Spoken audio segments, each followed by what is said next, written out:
Inscreva-se no nosso canal, ative o sininho e fique por dentro dos melhores conteúdos.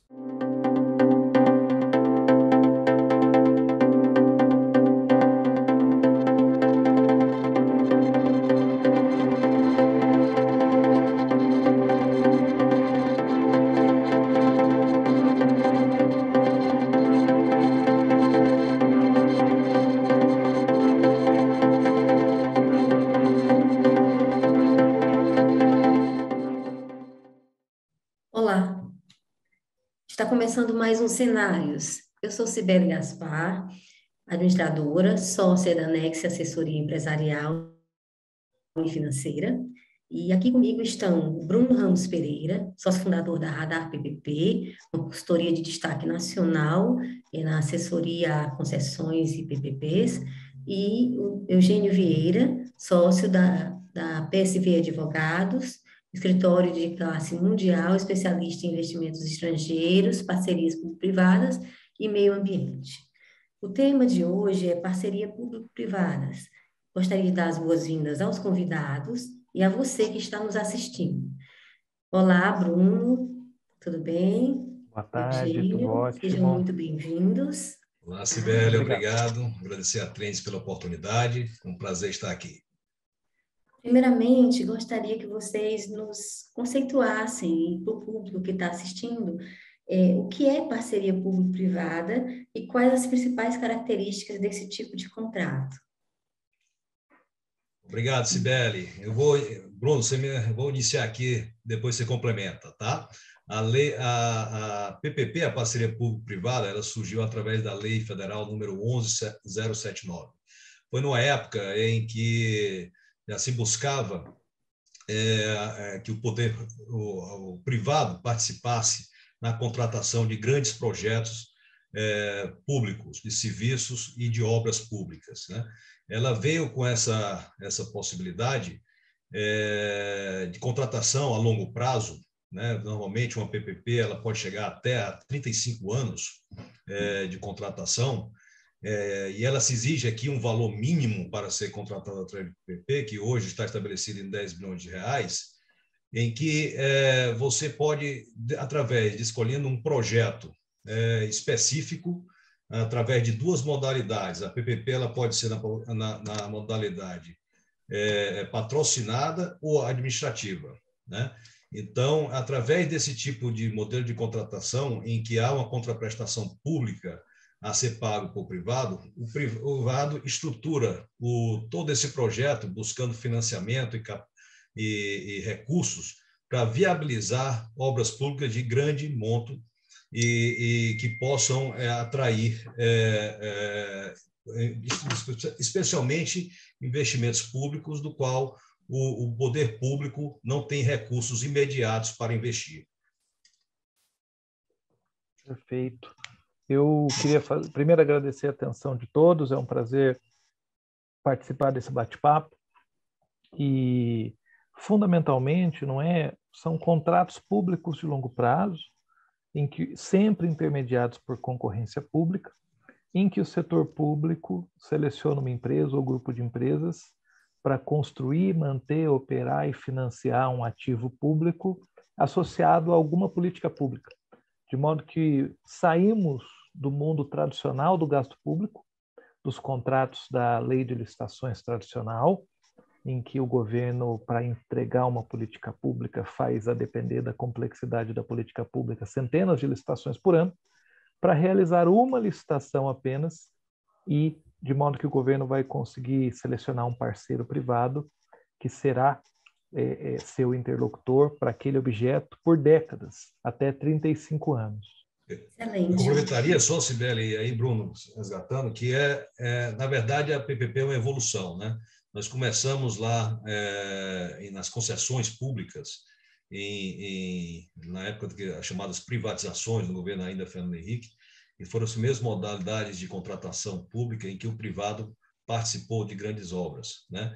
A diferença entre a concessão e a PPP basicamente é que na concessão, aquela própria, o objeto da licitação, o objeto da contratação, ele se viabiliza por conta própria. Então, quando o governo lá fez uma concessão, por exemplo, as companhias de energia elétrica, as próprias a empresa de energia elétrica, as próprias receitas da energia elétrica, elas se viabilizam e, com isso, ela se tornam atrativas. Agora existem projetos e serviços públicos em que se há necessidade do investimento público ser complementado, porque muitos desses investimentos não se viabilizam, né? Então, na parceria público-privada surge essa modalidade em que, além, por exemplo, na patrocinada, além da tarifa pública que é cobrada dos usuários, os beneficiários do serviço público, o governo, a entidade pública, ela complementa através do seu orçamento, da sua dotação orçamentária, para que aquele projeto tenha uma viabilidade. Quando você tem a modalidade da concessão administrativa, o poder público ele financia, ele tem a contraprestação pública do poder público, ele financia toda a parceria, a PPP, a parceria público-privada. Só fazer essa complementação pegando o gancho aqui do Bruno. Obrigada, Eugênio. Excelentes considerações de vocês.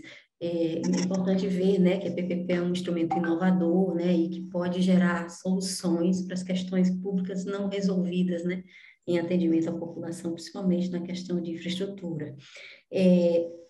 Pelas próprias informações que a Radar PPP nos fornece, a gente vê que em 2021 o Brasil bateu o recorde de parcerias público-privadas efetivadas. A que se deve tamanho sucesso e essa popularização das PPPs? Eu queria começar agora pelo Bruno, né, e posteriormente por Eugênio. Perfeito.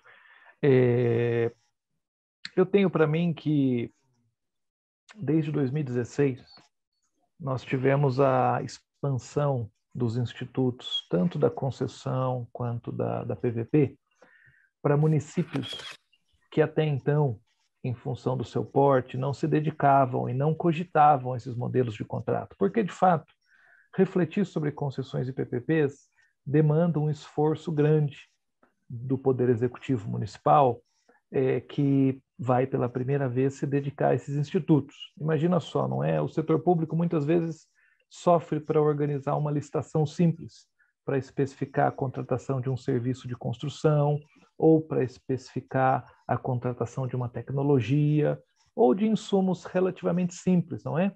Há atrasos, há indecisões, há recursos. Então, imagina então o governo que pretende assinar um contrato que pode ter 20, 25, 30 anos. É um desafio intelectual muito grande. Em função da própria maturidade da experiência brasileira, que remonta desde a década de 90, como o Eugênio mencionou, eu creio que a partir de 16, muitos municípios perderam o temor de refletir sobre esse assunto. Alcançamos um patamar mínimo de debate público, massa crítica, mestrados, doutorados, experiências, projetos, cursos. Há uma grande oferta de cursos hoje em dia também, por diversas instituições, de modo que municípios de todos os portes abraçaram o tema. E eu acho que esse é um elemento que me parece fundamental nesse momento em que estamos no começo do segundo ano de mandato de prefeitas e prefeitos. É a hora de que os municípios deem passos reais sobre concessões e PPPs para que ainda nesse mandato consigam percorrer o ciclo de vida de um projeto. O número de concessões e PPPs do ponto de vista de projetos, não necessariamente contratos assinados, mas o número de projetos cresceu muito nos últimos anos porque municípios com menos de 80 mil habitantes abraçaram o tema. Então, em resumo e concluindo, eu creio que é um momento de superação de incertezas e desconhecimentos associados aos institutos e o alargamento de pessoas com formação sobre o tema acabaram por gerar o que eu diria que é a máxima consolidação já vista até aqui no campo das concessões e PPPs. Eugênio, perfeito, Bruno. E aí muito desse trabalho se deve também aí ao serviço do Bruno, viu, Sibeli? O Bruno, ele através da Radar PPP vem treinando e capacitando aí diversos municípios, estados, e Parabenizar aí o Bruno também por estar contribuindo por esse crescimento das PPPs, né? Mas complementaria aqui também, Sibeli, que, a bem da verdade, hoje os municípios, os estados, a União, eles precisam de investimentos, né? Precisam realizar investimentos. E a gente viu que o orçamento público hoje é muito consumido pelos gastos de custeio público, né? Que são os ordinários, os gastos ordinários. Então, investimento, o Estado hoje, como o Estado falando de forma genérica, né? Hoje ele necessita realmente do ente privado para realizar seus investimentos. Então, no momento em que o Estado não tem essa capacidade financeira imediata de realizar esses serviços públicos ou essas obras públicas que são enquadradas pela PPP, que é o caso, por exemplo, de rodovias, presídios, metrôs, enfim, uma gama de diversas obras públicas que são necessárias, e o Estado não tem essa capacidade de investimento, ele pode chamar aqui o privado, através da concorrência pública, para contribuir no investimento dessas obras relevantes para o setor público. Então, o momento, não só pelo entendimento melhor sobre o tema, a capacitação melhor dos entes públicos. Você vê que, basicamente, hoje, vários municípios de grande porte, médio porte, próprios estados, a própria União, eles têm hoje setores específicos cuidando de PPP, desenvolvimento de parceria público-privada, PPP. Então, há uma capacitação e há uma necessidade de investimento maior, tá certo, do poder público. Então, nessas horas, o privado ele tem essa capacidade de obter recursos, ele tem essa agilidade de contratação, porque a PPP, o grande desafio da PPP é justamente a obtenção dos financiamentos, né? Então, através de uma contraprestação pública, com garantias, que a gente chama de modelo de Project Finance, em que você tem a garantia do projeto, suportando e garantindo todo o empreendimento, você viabiliza esse tipo de contratação, que hoje é de suma importância para o desenvolvimento e do investimento que é necessário dos entes públicos. Bom, interessante que o assunto está fluindo bem, né? Vocês já estão começando a responder algumas coisas que a gente está pensando em perguntar. E a próxima pergunta era justamente essa.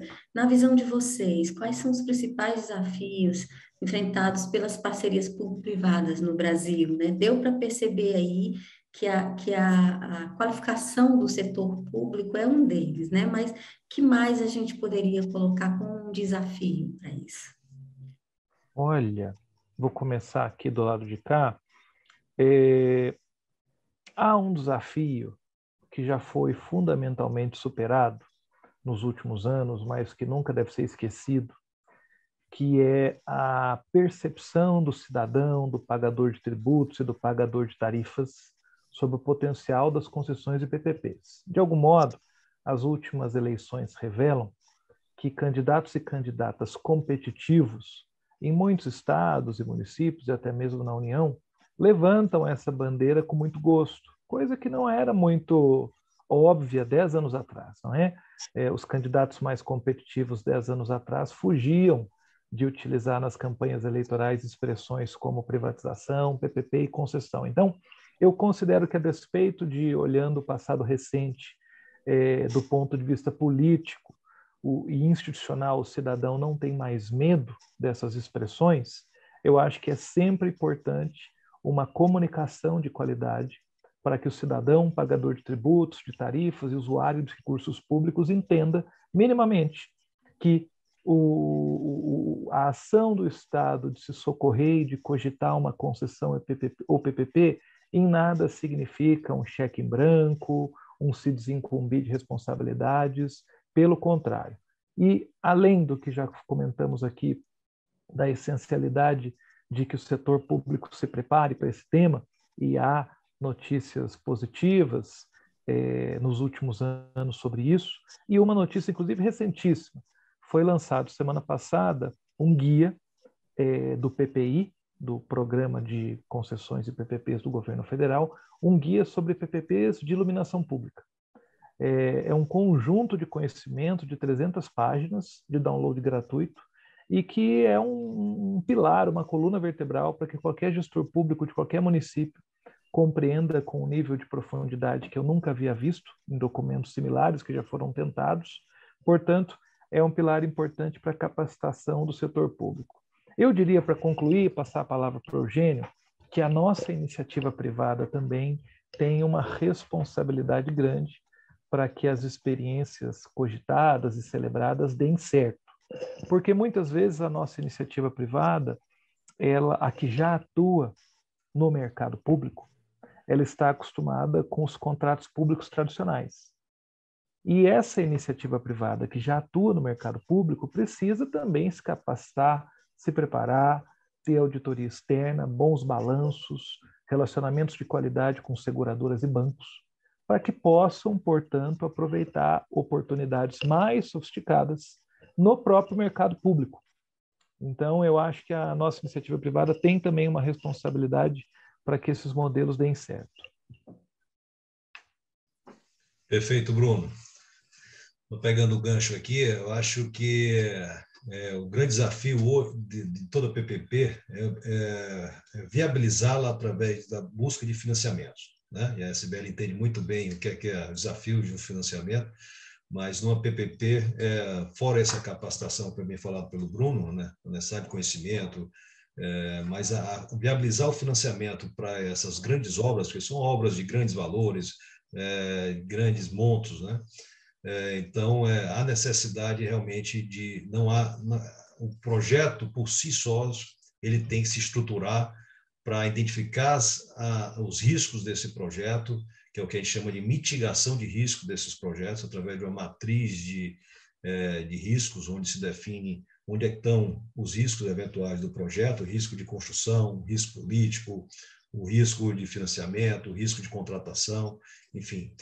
Quando você tem esses projetos bem mapeados, né, e identificação de risco adequada, aí você consegue atrair, financiar esses projetos.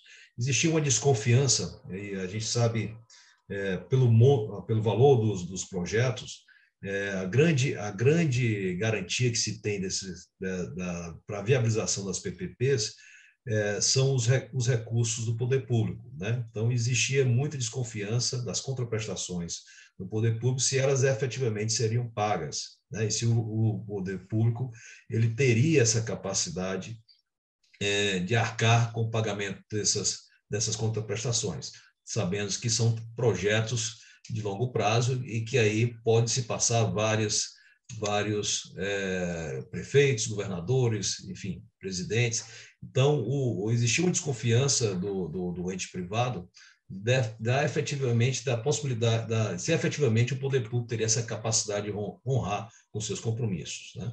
Então, hoje, eu acho que todos os entes públicos eles se estruturaram de uma forma a garantir, através de fundos garantidores, através de cessão fiduciária de recebíveis, através de o próprio mercado financeiro se estruturou para oferecimento de garantias, as empresas de construção, os EPCistas também entenderam como é que funciona esse tipo de contratação.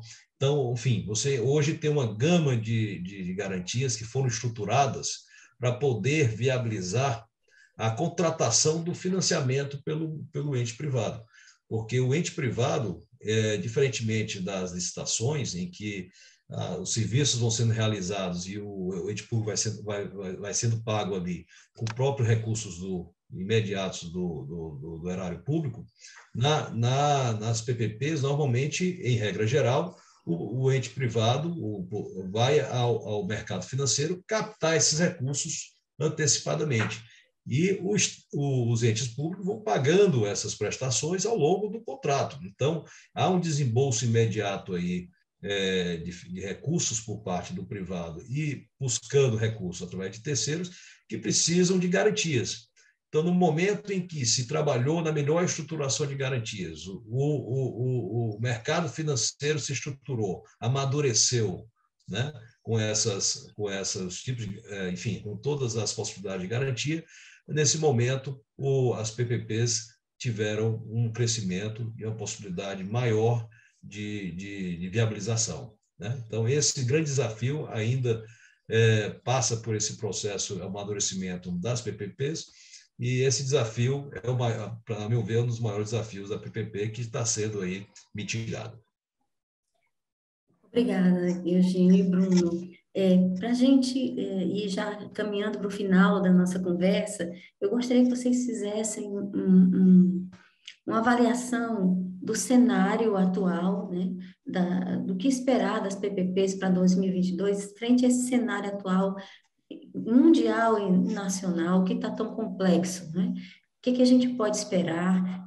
O que com esse aprendizado que ocorreu nesses anos, o que o cenário pode nos mostrar, o cenário projetado para 2022 pode nos mostrar em termos de PPPs? Olha, eu diria que esse é um ano em que veremos uma parte da carteira de projetos estadual e federal que já está madura alcançar a fase de concorrência. Então, não é um ano para novos projetos estaduais e federais, em função do cronograma eleitoral, não é? Sempre o cronograma eleitoral perturba um pouco o dia a dia da tomada de decisão pública, e como PPPs e concessões envolvem um grande esforço, eu não acredito que é o ano para priorização de novos projetos estaduais e federais. De modo que perceberemos alguns projetos estaduais e federais alcançando a última etapa, que é de concorrência pública. Entretanto, no campo dos municípios e dos consórcios públicos, é um ótimo ano, e veremos isso, tenho certeza, até dezembro de 22, para percebermos o crescimento da carteira de iniciativas de municípios e consórcios públicos. As concessões e PPPs, os segmentos mais ativos são água e esgoto, iluminação pública e resíduos sólidos, que são fundamentalmente serviços de titularidade municipal. Então, em função da foto do hoje, do mercado, tenho bastante convicção de que esses segmentos serão bastante ativos. Percebo também e tenho uma expectativa do crescimento de PPPs de saúde e educação, também nas cidades, de modo que é um ano municipal e é um ano de separação do joio do trigo entre aqueles poderes executivos municipais que querem levar o tema a sério, que devem, se já não começaram, devem começar o quanto antes, porque só esses que começarem no máximo até agosto, setembro, a priorizar esse tema, conseguirão, nesse mandato municipal, percorrer o ciclo de vida completo e entregar nas suas cidades políticas públicas de qualidade e eficiência. Por quê? Porque a legislação brasileira de concessões e PPPs impõe que esses modelos de contrato apenas podem alcançar a fase de licitação se houver um estudo de viabilidade que antecede a publicação da licitação e que prova por A mais B, por intermédio de análises quantitativas e qualitativas, que para aquela necessidade pública em particular é a melhor solução que respeita ao máximo o recurso do pagador de tributos e tarifas. De modo que são modelos de contrato organicamente vinculados ao que me parece ser o maior desafio brasileiro, que é a qualidade do gasto público. Então, tenho amplas expectativas esse ano para seguir observando o crescimento da agenda com qualidade no âmbito municipal. Perfeito, Bruno. Justamente isso que eu ia falar. Eu acho que hoje tem alguns setores, né, que estão em evidência, e é o caso com o surgimento do marco legal do saneamento, resíduos sólidos, iluminação pública. A iluminação pública já é mais antiga, mas, enfim, hoje nós percebemos aí um movimento, inclusive, de empresas públicas, né, contratando para fornecimento de energia elétrica para o seu uso próprio, como são os casos das companhias de água e esgoto de alguns estados, né, em que a gente tem visto e participado desse processo. Então, é um ano, de fato, como o Bruno bem mencionou, um ano municipal, então, em função principalmente desses setores que estão bastante em evidência, né? Complementaria aí também a área também de saúde, né? Eu vejo uma grande oportunidade na área de saúde, PPPs na área de saúde. O estado do Ceará, inclusive, se movimentou nesse sentido, outros estados na Bahia também se manifestou, já tem PPPs ativas na área de saúde, que eu acho bastante interessante, onde você tem aí a consolidação, por exemplo, de diagnóstico por imagem, centralizado pelo próprio Estado. Isso traz uma série de economias e oportunidades aí, inclusive para esses setores também de saúde, né? E vejam o início aí, enfim, apesar de ser um ano eleitoral, e o Bruno bem mencionou essas dificuldades de um ano eleitoral, mas existe uma necessidade imediata de investimento pelos entes públicos, né? A pandemia, enfim, gerou gastos relevantes que hoje muitos municípios do Estado da própria União hoje não conseguem realizar esses investimentos a curto prazo, até médio prazo, porque se endividaram pela questão da própria pandemia. Mas a PPP será uma solução imediata para que esse investimento que se faz necessário, tá certo, possa se realizar dentro de contraprestações públicas garantidas ao ente privado. Então, é uma oportunidade, existe próprio entidades internacionais que apoiam bastante a PPP, como é o Banco Mundial, o Banco de Desenvolvimento Interamericano, o BID, enfim, que tem apoiado esse tipo de iniciativa através do PPP pelo seu amadurecimento, pela sua formatação, pelo seu conhecimento, pelo trabalho que se é envolvido para o amadurecimento de projetos que são relevantes. Então, é um ano que eu vejo bastante promissor, principalmente na área municipal, em que muitas empresas têm buscado conhecer, especialmente ao lado de resíduos sólidos e água e esgoto, né? Boas notícias, né? É importante a gente ver que esses segmentos que falam direto à qualidade de vida da saúde da população, né? Sejam pensados para esse ano, né? Sejam as expectativas para esse ano. E a conversa está muito rica, mas para finalizar, eu gostaria de pedir a vocês as considerações finais, né? E acho que a gente tem assunto para um segundo ou um terceiro Trends, mas vamos às considerações finais e posteriormente marcaremos novos encontros, com certeza. Maravilha. Eu queria agradecer a atenção de todos e me dedico a esse tema há mais de 10 anos e acredito que, de fato, as concessões e PPPs são modelos de relacionamento entre o poder público e a iniciativa privada que maior potencial tem de respeitar o recurso do pagador de tributos e do pagador de tarifas. Acho que a maior angústia do Brasil é o fato de que aproximadamente 34% da riqueza nacional é arrecadada via tributos e nós todos percebemos diariamente situações em que o gasto público é mal feito ou deixa a desejar, não é? Enfim, aqui na cidade que eu moro, em São Paulo, basta cair uma chuva que os semáforos aqui da região central param de funcionar. Isso é uma loucura, porque imagina só o que significa um semáforo não funcionando. Significa que centenas ou milhões de pessoas vão jogar minutos, horas fora com improdutividade, não vão conseguir chegar nos seus destinos. Imagina o preço disso num ano, o tamanho do dano, fora acidentes e coisas ainda mais sérias. Ou todos nós conhecemos uma UPA, uma UBS que foi construída, mas não está operando. Conhecemos casos de remédios comprados e que, em função de má gestão de estoque, vencem. Crianças que começam ano letivo sem uniforme, ponte que leva a nada a lugar nenhum. Então, eu creio que é para tratar isso que as concessões de PPP servem.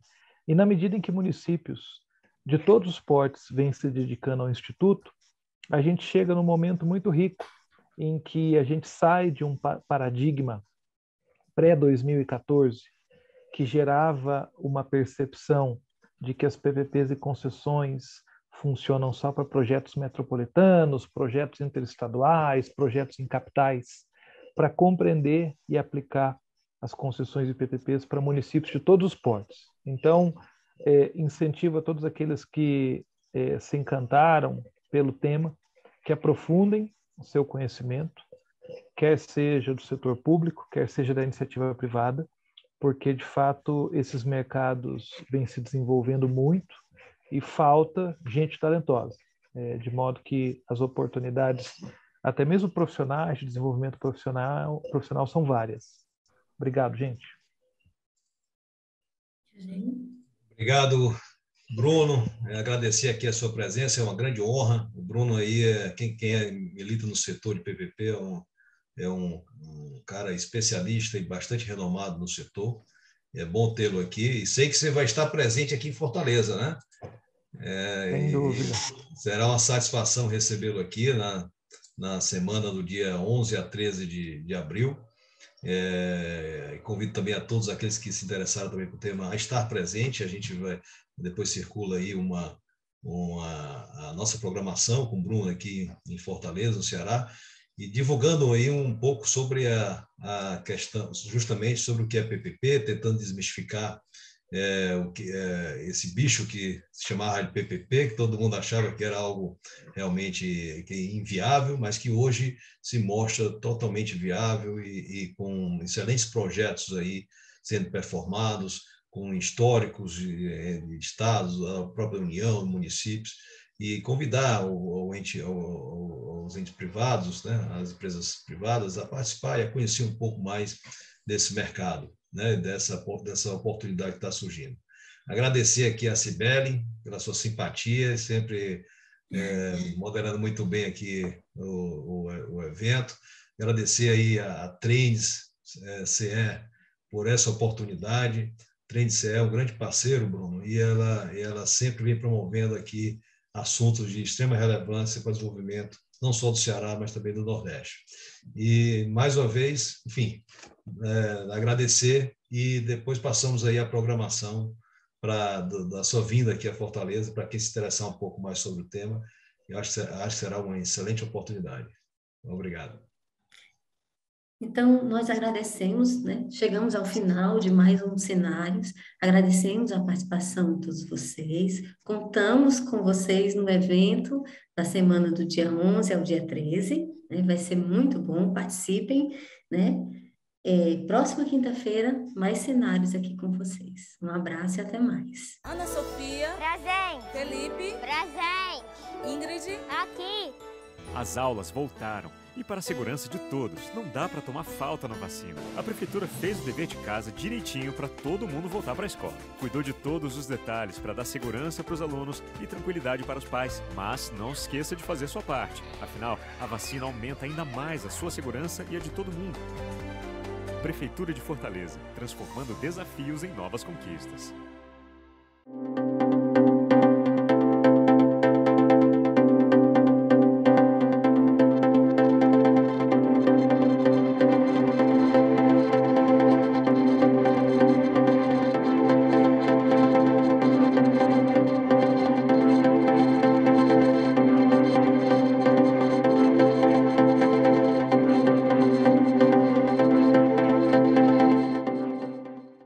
Inscreva-se no nosso canal, ative o sininho e fique por dentro dos melhores conteúdos.